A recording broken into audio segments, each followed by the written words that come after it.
ชิญนั่งครับ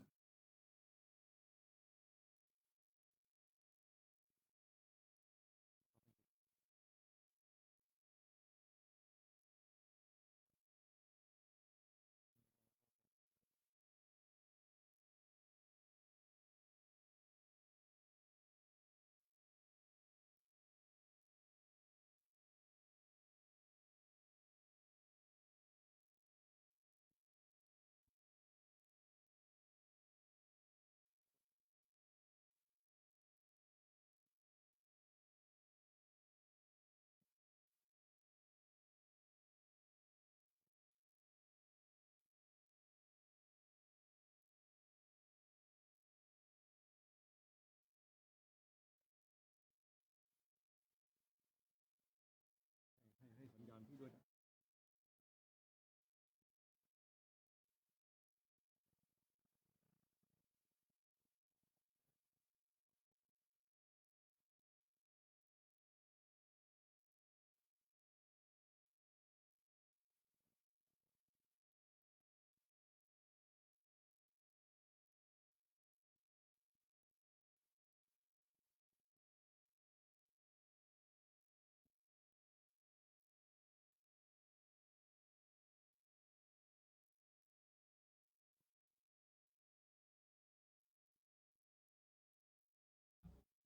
ยืนเลยครับ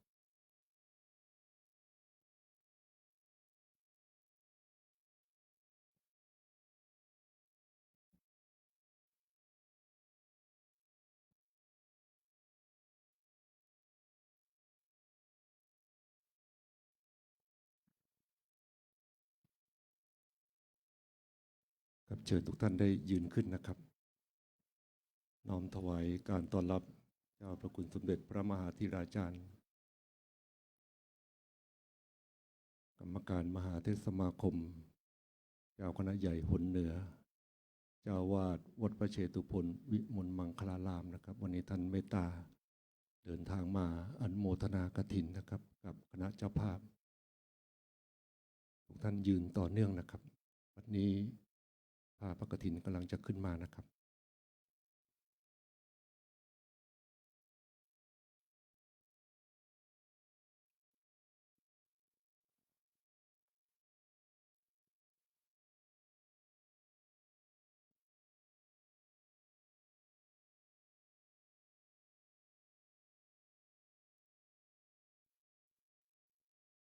ครับบัดนี้นะครับคุณยุพาล้ำซำประธานที่ปรึกษากิตติมศักดิ์ของบริษัทเมืองไทยประกันภัยจำกัดมหาชนนะครับได้น้อมนำผ้ากฐินวางอย่างผ่านแว่นฟ้านะครับ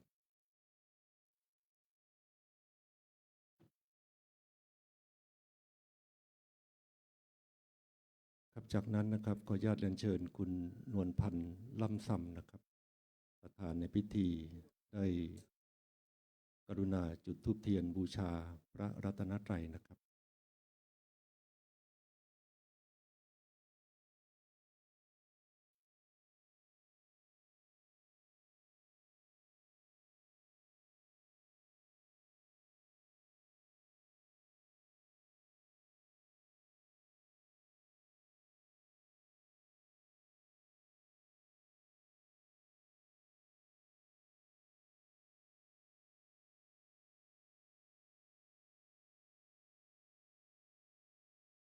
ครับจากนั้นท่านไปที่ผ่านแว่นฟ้านะครับ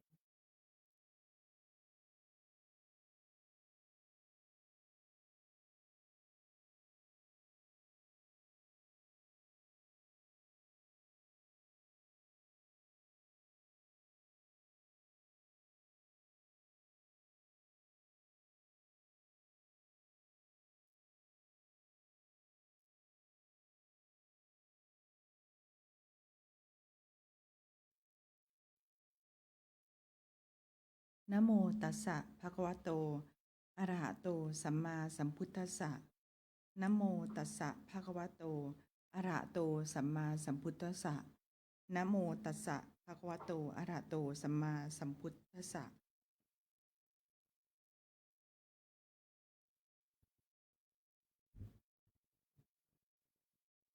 ผ้าพระกฐินนทาน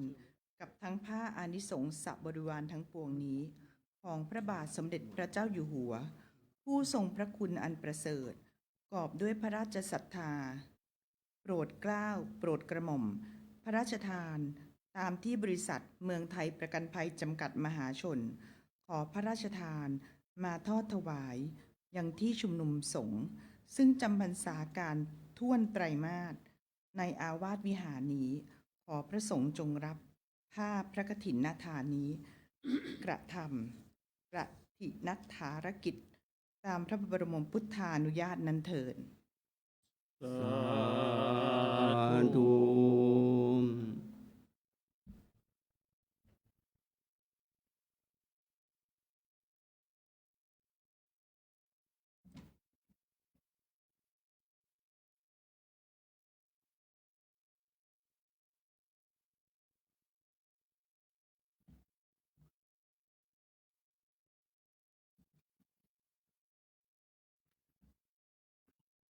ผมพักผ่อนหรือเปล่า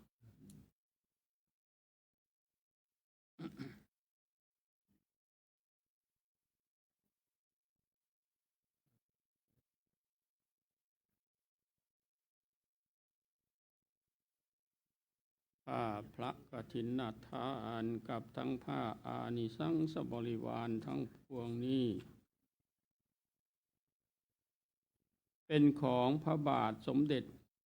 พระปรมินทรรามาธิบดีศรีสินธรมหาวชิราลงกรณ์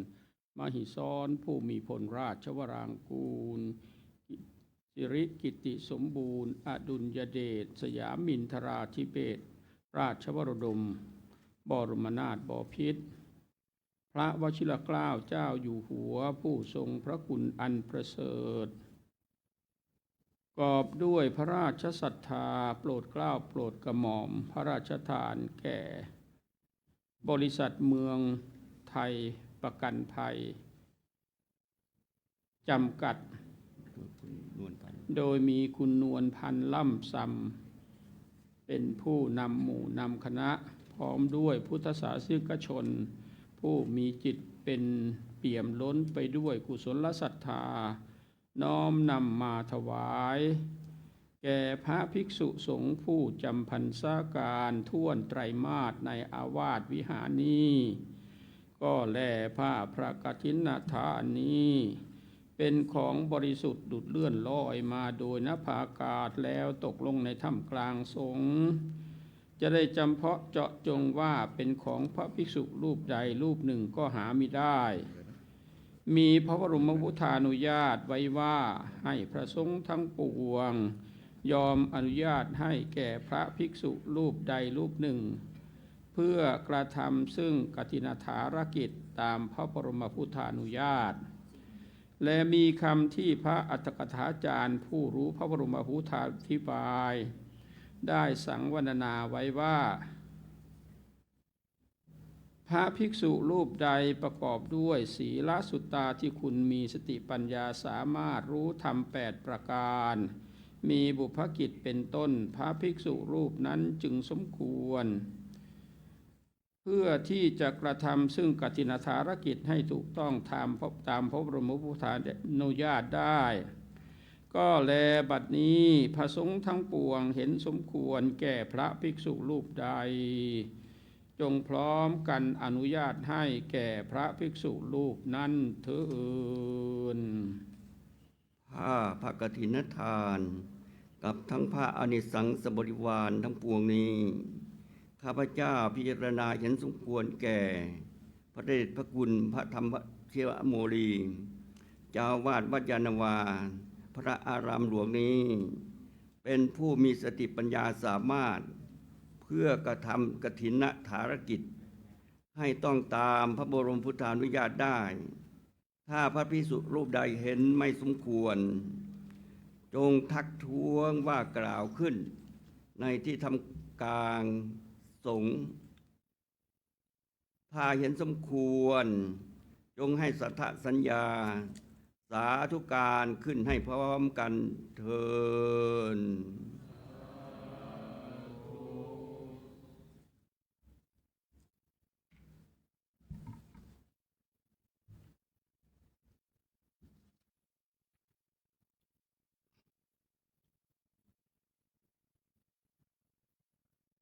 ถวายก่อนไม่เหรอ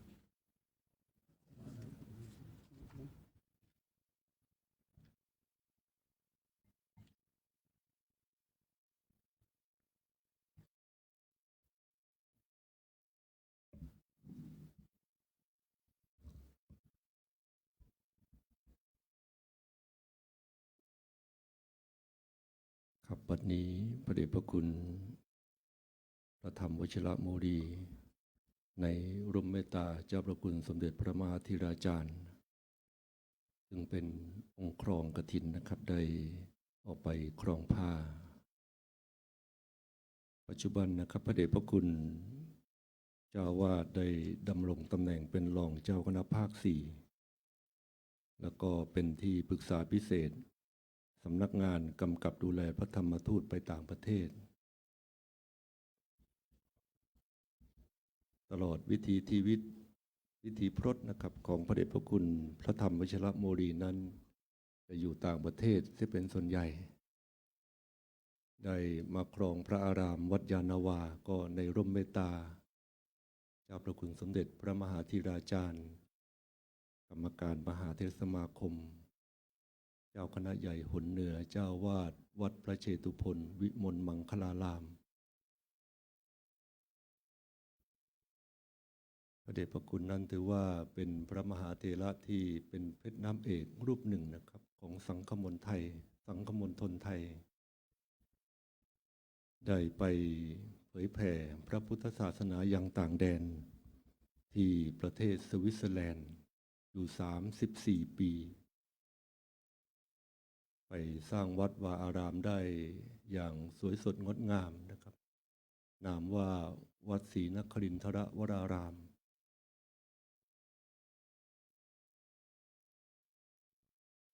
ครับเมื่อพระเดชพระคุณครองผ้าเสร็จแล้วนะครับ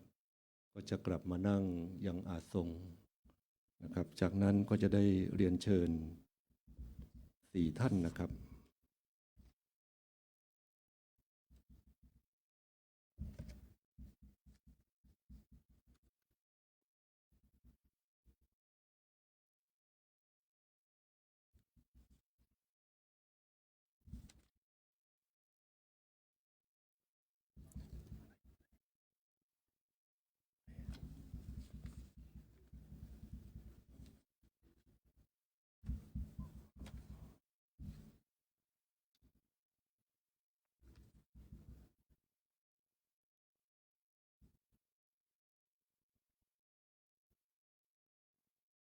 ครับก็จะได้เรียนเชิญ4 ท่านด้วยกันนะครับถวาย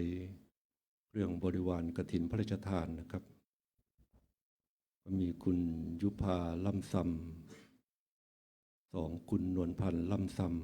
ำ3พันตำรวจเอกดร.นรัตน์เสเวตนันท์และ4คุณนวลวันล่ำซำนะครับทั้ง4 ท่านนะครับจะได้เข้าถวายเรื่องบริวารกฐินพระราชทานนะครับขออนุญาตเรียนเชิญครับ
จากนั้นนะครับเรียนเชิญทั้ง4ท่านอีกเช่นเคยนะครับได้น้อมถวายเครื่องไตรธรรมแด่เจ้าพระคุณสมเด็จนะครับ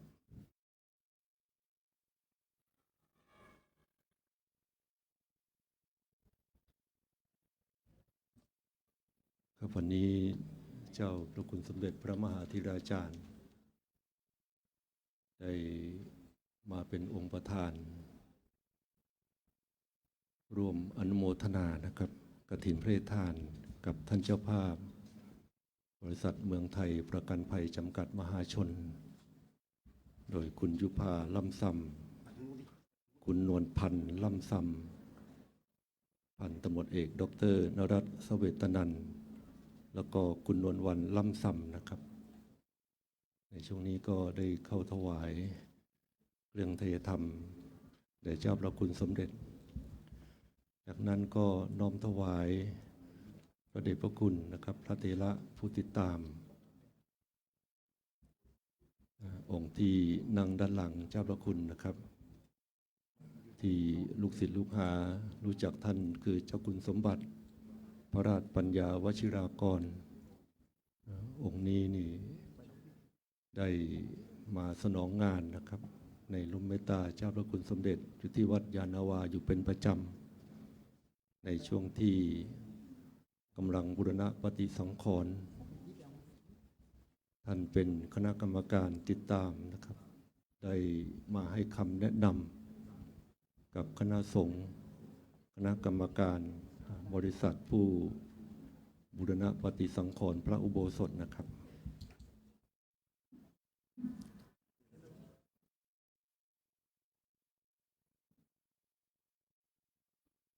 จากนั้นนะครับก็ญาติเรียนเชิญคณะผู้บริหารนะครับ9 ท่านด้วยกันนะครับรองศาสตราจารย์อมรรัตน์เสเวตนันท์คุณวรรณพรพรประภาคุณสาระล่ำซำคุณพงศกรล่ำซำและภรรยา5คุณบุษราอุไรกุลและคุณสุพินดาโชคชัยนิรันดร์6คุณบุญดริกาใบเงินและคุณวาสิทธิ์ล่ำซำ7พันตำรวจเอกปัญญามาเม่น8พันตำรวจเอกดร.มานะเพาะช่วย9คุณวราวุฒิเลาหะพงษ์ชนะและคุณโกวิทปกามาศนะครับพร้อมด้วยคณะผู้บริหารนะครับเจ้าหน้าที่ของบริษัทเมืองไทยประกันภัยจำกัดมหาชนนะครับวันนี้ถือว่าเป็นเจ้าภาพทั้งหมดนะครับที่อยู่ริมอาสงฆ์นะครับก็ลุกขึ้นน้อมถวายแด่พระสงฆ์ได้นะครับ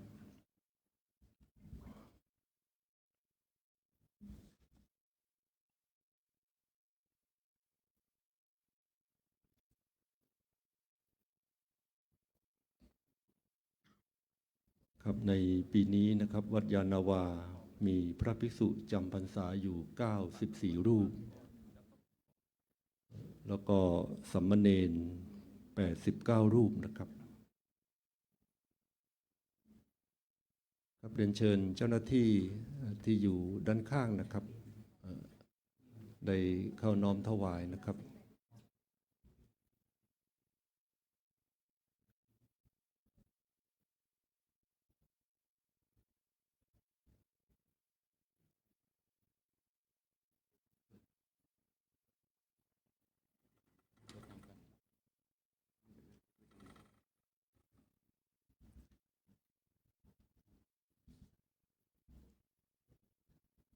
กล่าว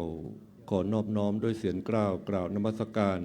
พระเดชพระคุณท่านเจ้าพระคุณสมเด็จพระมหาธีราจารย์ด้วยความเคารพอย่างยิ่ง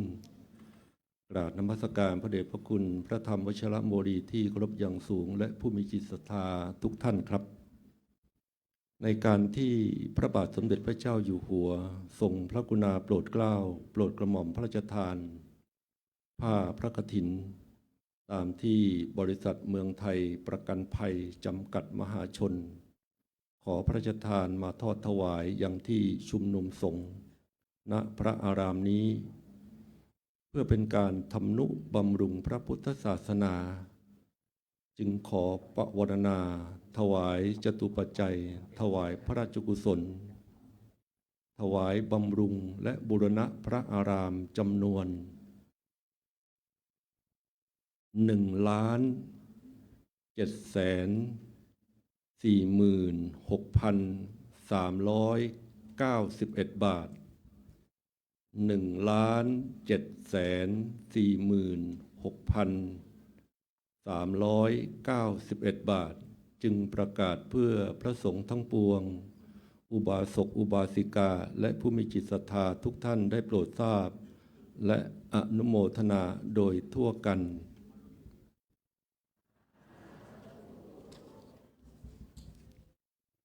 ครับลำดับต่อไปนะครับเรียนเชิญคุณยุพาล่ำซำคุณนวลพันธ์ล่ำซำนะครับแล้วก็พันตำรวจเอกดร.นรัตน์เสเวตนันท์นะครับได้น้อมถวายจตุปัจจัยถวายพระราชกุศลแต่พระเดชพระคุณพระธรรมวชิรโมลี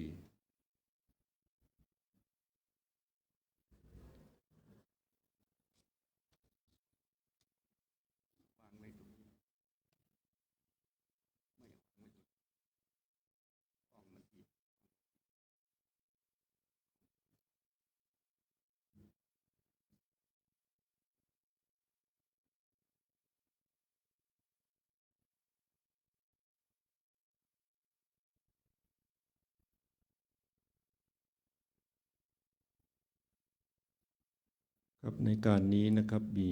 รายนามผู้บริจาคโดยเสด็จพระราชกุศลพิธีถวายผ้ากฐินพระราชทาน1แม่ชีสุวรรณากิจพ่อค้า 13,600 บาท2คุณสุชาดาจิราธิวัฒน์และคณะ 1,4,399 บาท3บริษัทนิทัศน์เทศิเลจำกัดโดยคุณวิไลปิ่นชุมพลแสง 13,000 บาท4คุณมนัสนันท์เทียนผาสุข 10,000 บาท5สมาคมส่งเสริมความเจริญของพระพุทธศาสนา 50,000 บาทลำต่อไปนะครับพระสงฆ์ทั้งนั้นจะได้อนุโมทนา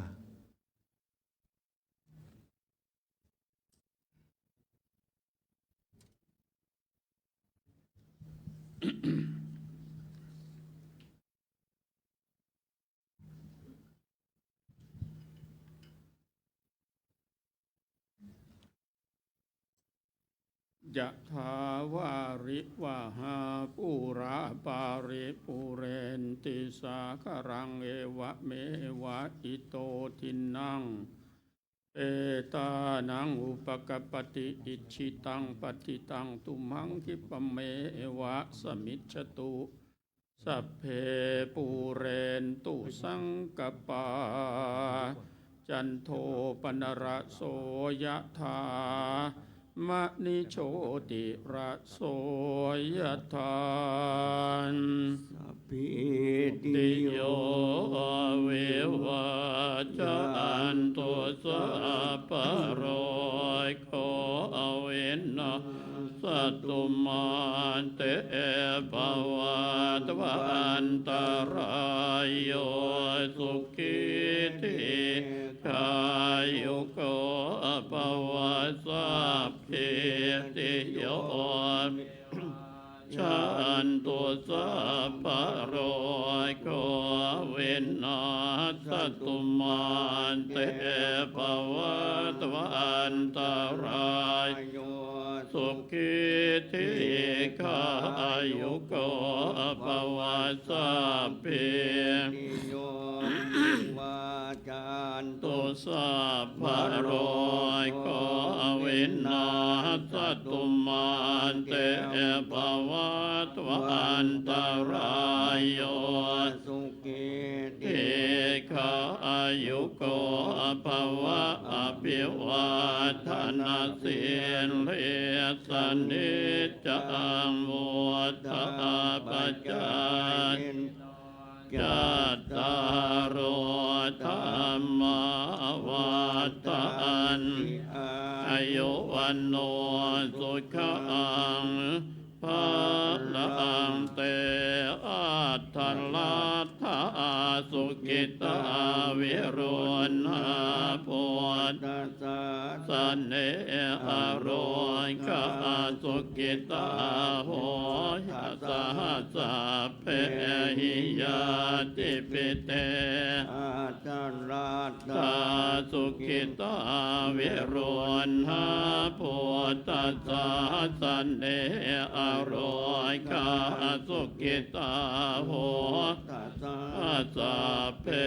หิยาติปิเตหัตถลัตถาสุขิตาวิรุณหาโพธิ ชุดที่หนึ่ง สันเนอโรยกาสุกิตาโหทัสสะสัพพิยาติภิอักขิหุตังมุขายัญญาสาวิติฉันทโสมุขัง ราชามุขังมนุษสานังนาทีนังสาคโรมุขัง นักขัดจะจันทังนักขัดตานังมุขังจันโทอาทิตโจตปตังมุขัง ปุญญมากังขมานานังสังโฆเวยชตังมุขังพนิสามามยังคาทากาลธานปฏิปิกาเอตาสุนันตุสักกัจจังทายกาปุญญกามิโนโอ กาเล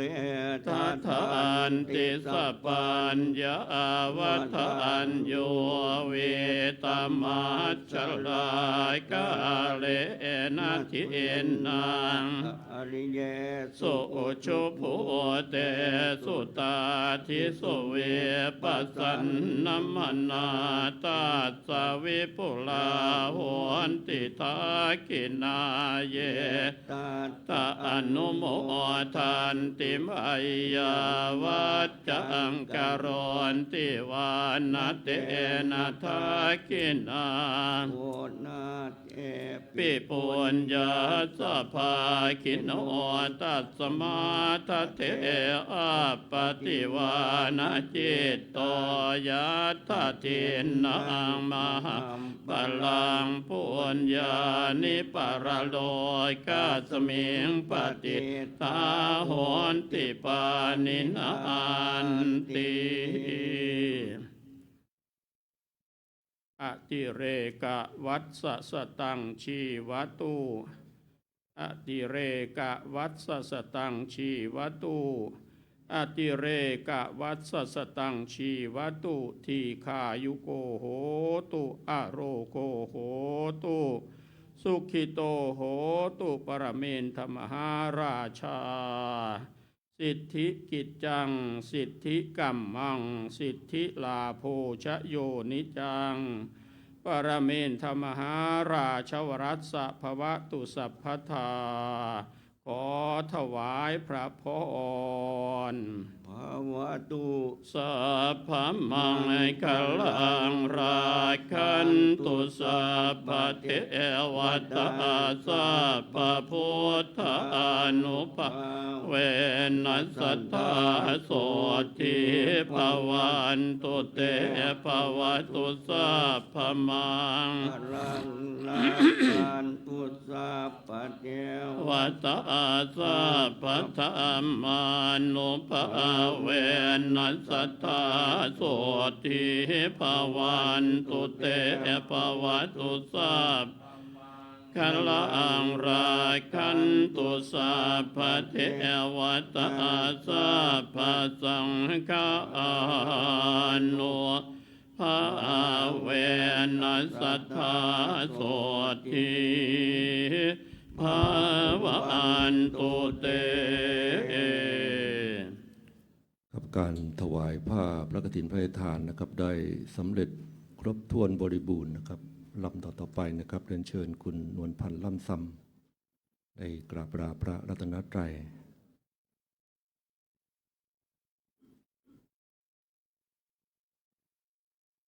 ครับจากนั้นนะครับได้กราบเจ้าพระคุณสมเด็จนะครับครับเรียนเชิญคุณยุพาล่ำซำนะครับ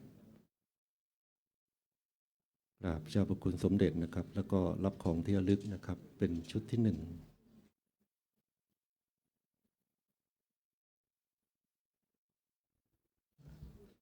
ส่วนลำดับที่2นะครับเรียนเชิญคุณ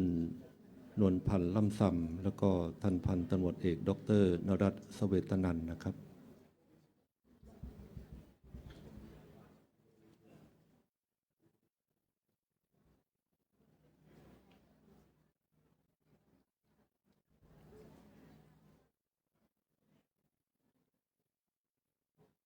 ครับคุณ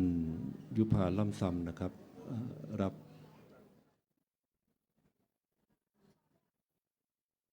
ครับท่านที่3นะครับรองศาสตราจารย์อมรรัตน์เสเวตนันท์นะครับขออนุญาตเรียนเชิญนะครับรองศาสตราจารย์อมรรัตน์เสเวตนันท์ท่านที่4นะครับคุณนวลวรรณล่ำซำนะครับเข้ารับของที่ระลึกจากเจ้าพระคุณสมเด็จนะครับท่านที่5นะครับคุณวรรณพรพรประภานะครับแล้วก็ท่านที่6นะครับคุณสาระล่ำซำนะครับเข้ารับของที่ระลึกจากเจ้าพระคุณนะครับ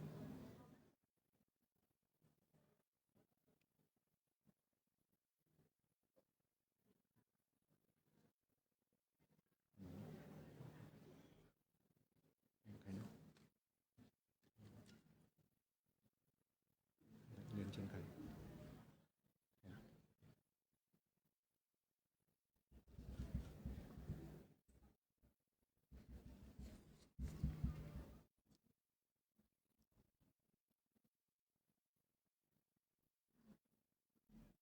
ครับในพิธีลำดับต่อไปนะครับขอประธานอนุญาตเจ้าพระคุณสมเด็จนะครับจะเป็นพิธีมอบทุนการศึกษาให้แก่โรงเรียนในอุปถัมภ์ของวัดยานนาวาจำนวน5โรงเรียนด้วยกันนะครับในช่วงแรกนะครับขออนุญาตเรียนเชิญ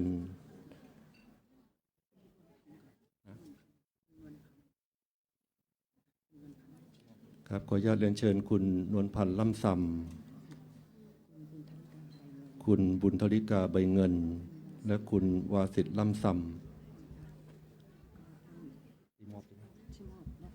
ครับยืนด้านหน้านะครับเพื่อที่จะมอบทุนการศึกษาให้กับโรงเรียนทั้ง5โรงเรียนนะครับ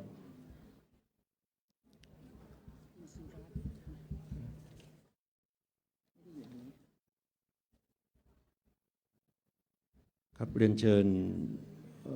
ผู้แทนโรงเรียนพระปริยธรรมพรหมวชิรยานนะครับอาจารย์โอวาทสุทธาวานะครับผู้แทนผู้อำนวยการนะครับครับเรียนเชิญครับ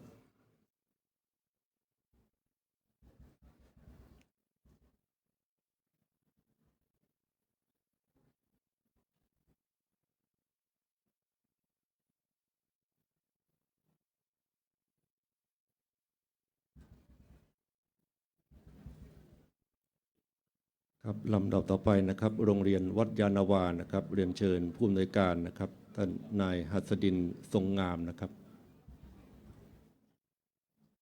เป็นการมอบทุนการศึกษานะครับให้กับโรงเรียนต่างๆนะครับโรงเรียนละ 20,000 บาทนะครับต่อไปนะครับโรงเรียนวัดสุทธิวรารามนะครับท่านผอ.เรวัตนกสว่างนะครับ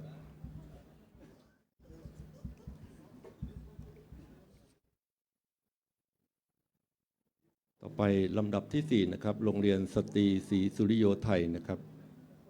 ท่านรองผู้อำนวยการนะครับนายปฏิญญามุขสารนะครับและลำดับสุดท้ายนะครับโรงเรียนศูนย์พระพุทธศาสนาวันอาทิตย์วัดยานนาวานางสาวสรัญญพรพิมพานะครับ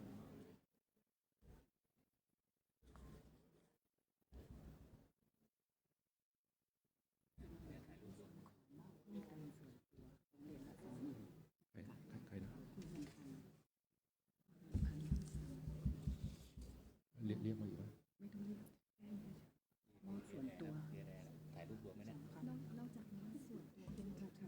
ครับจากนั้นนะครับคุณทราบจากว่าเจ้าที่นะครับว่าคุณนวลพันธ์ล่ำซำนะครับมอบส่วนตัวเพิ่มเป็นโรงเรียนละ 20,000 นะครับเป็นโรงเรียนละ 40,000 นะครับก็ขออนุโมทนาสาธุการนะครับครับลำดับต่อไปนะครับเพื่อเป็นสิริมงคลยิ่งนะครับกับคณะผู้บริหารประธานเจ้าหน้าที่ของบริษัท เมืองไทยประกันภัยจำกัดมหาชนนะครับเจ้าพระคุณสมเด็จพระมหาธีราจารย์ท่านจะเมตตา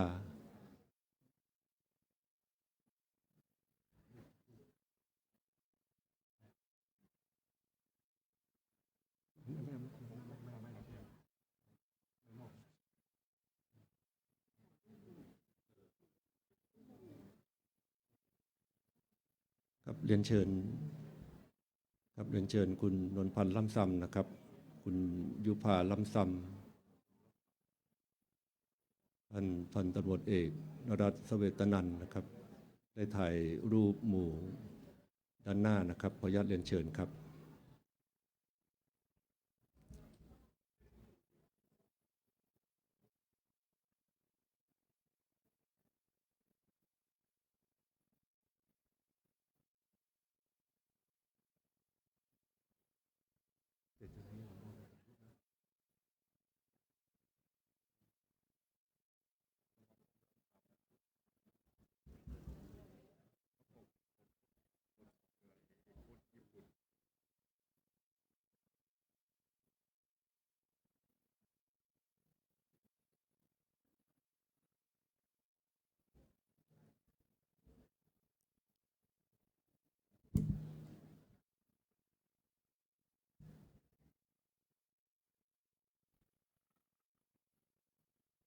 ครับจากนั้นนะครับใน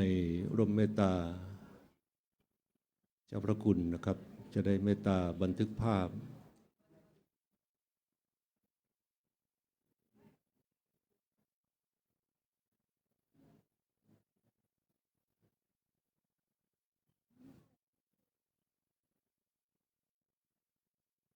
ครับจะได้เมตตาบันทึกภาพนะครับกับประธานคณะผู้บริหารของบริษัทเมืองไทยประกันภัยจำกัดมหาชนนะครับพร้อมด้วยพระเดชพระคุณหลวงพ่อพระธรรมวชิรโมลีกับเรียนเชิญคุณยุพาล่ำซำคุณนวลพันธ์ล่ำซำนะครับพันตำรวจเอกดร.นรัตน์เสเวตนันท์แล้วก็คุณนวลวันล่ำซำรองศาสตราจารย์อมรรัตน์เสเวตนันท์คุณวรรณพรพรประภาและคุณสาระล่ำซำนะครับได้ถ่ายรูปด้านหน้านะครับขออนุญาตเรียนเชิญนะครับ